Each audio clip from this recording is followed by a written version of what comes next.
while the middle class bearing the financial brunt of Bidenomics. And Jackie, you have Oh, that was gross. all the numbers for us. And the numbers are not as hopeful as I thought they would be. The new data showing actually that the president's plan to let Trump-era tax cuts expire would raise taxes on most Americans. So who specifically is going to see the tax increases under President Biden? We are diving into the real math here. Here are some examples of 3 middle-class Americans and how much they make and if they have children or not.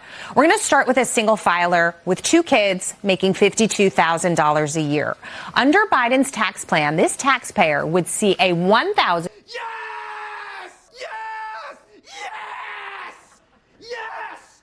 $474.50 tax increase. Now take a look at a single filer, no kids, making $75,000 a year. They're going to see an increase of $1,707.75. And this one is the one that really gets me. A married filer, so you've got a couple, 3 kids, making $200,000 a year. This couple is going to see an increase of $7,449.56 when the Trump tax cuts expire. And it's a nuance here because actions speak louder than words. His words are going to be, I didn't raise taxes on people making less than $400,000 a year. That is technically true. No new taxes. But when you let these tax cuts expire and it has this kind of impact on people, think about that last example.